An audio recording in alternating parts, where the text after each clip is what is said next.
안녕하세요.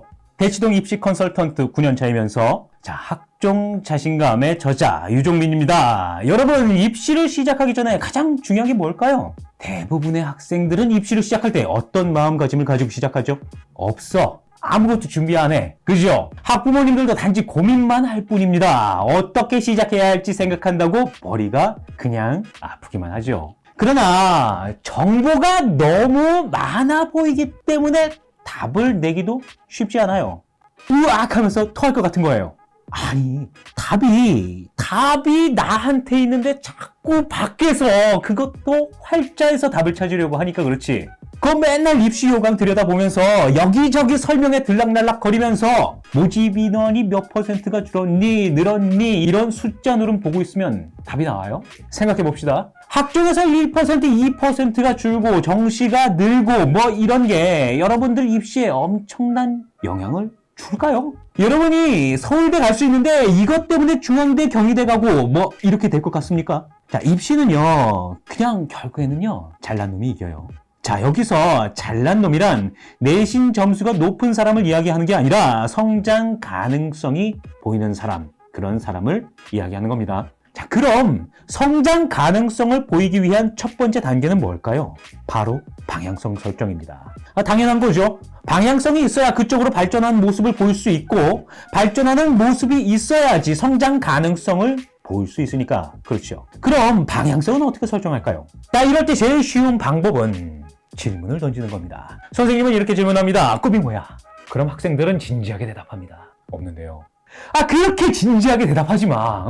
여러분, 진지하게 대답하지 마요. 아니, 이런 진지한 질문을 던져놓고서는 대답은 진지하게 하지 말라고? 이게 무슨 개소리야! 라고 생각할 수도 있겠죠. 근데 진지하게 대답하지 마요. 선생님이 이제부터 왜 진지하게 대답하지 말라고 하는지에 대한 이유를 이야기해 줄게요. 여러분은 이렇게 생각할 겁니다. 내가 이 방향을 설정하면 앞으로 이쪽 분야로 밖에는 못 살겠지? 내가 이걸 선택하면 앞으로 이것만 하게 될 거야. 하는데 아니야. 절대 아니야. 그런 일은 여러분이 사회에 나가서 대굴대굴 구르다가 정해지는 경우가 많습니다. 여러분, 입시는요, 그냥 높은 대학에 가는 게 목적이에요. 아무것도 없습니다. 아니, 그래도 어떻게 학생한테 그런 이야기를 할 수 있어? 라고 이야기를 할 수도 있겠죠. 자, 그런데 2017년 입시 시즌에 선생님한테 재미있는 일이 일어났습니다. 입시 시즌에 오는 학생들 중에서요, 자연계열 쪽 학생들을 보면 보통 화학, 생명부터 수학 등등 다양한 학과를 지원했었단 말이죠. 근데 진짜 신기했던 게 그의 자연계열 학생들이 진학하고자 했던 학과가 모두 통계, 그리고 빅데이터 관련 학과였어요. 왜 그랬을까? 왜 통계, 빅데이터였을까? 알파고 때문에 그렇습니다. 2016년 알파고와 이세돌 사건 이후 TV와 인터넷을 비롯한 모든 매체가 1년 동안 빅데이터 이야기만 했어요. 학생들과 학부모님들이 그 영향을 받았을까요? 안 받았을까요? 받았지. 받았으니까 모두들 빅데이터와 통계학과를 넣었던 거죠.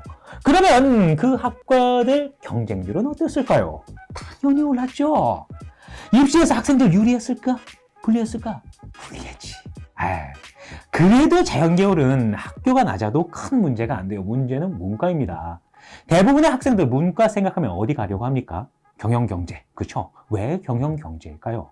왜 주변에서 제일 많이 듣는 학과니까 그렇지.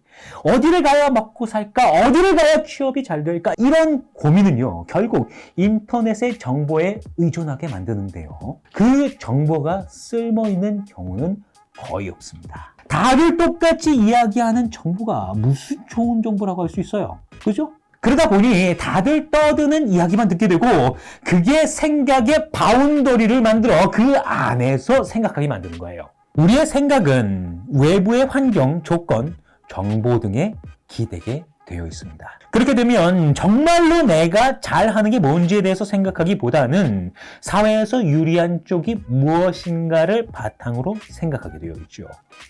그렇게 만들어진 진로 방향이 자신과 맞을 수도 있지만 그렇지 않게 되는 경우가 선생님이 봤을 때는 훨씬 많았어요.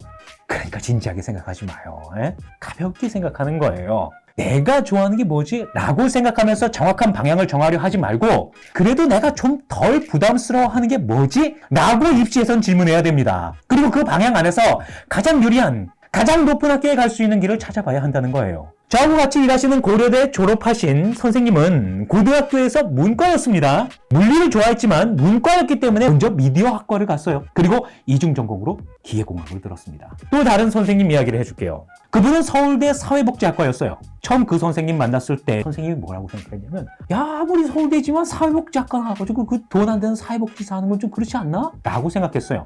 그리고 그냥 사회복지에 대한 비전이 강하신 정말로 선하신 분이구나 싶었는데 졸업하자마자 대한항공 들어갔어. 그냥 뽑아가더라니까. 여러분 좋아하고 잘하는 건 나중에 선택해도 돼요. 고등학교 때 그거 고민하다가 잘못되면 시간 다 날려. 그렇게 되면 3학년이 돼도 뭘 해야 할지 모르고 학년마다 계속 진로 방향 바꾸게 되는 거예요. 알겠죠? 다시 한번 이야기합니다. 특히 문과 잘 들어. 자연계열은 적당히 들어요. 알겠죠? 자, 입시는 전략입니다. 인생의 방향을 정하는 게 아니라는 거죠. 자, 입시에서 성공하면 진로 방향이 정해질 수도 있지만 그렇지 않은 경우가 아까도 얘기했듯이 훨씬 많아요.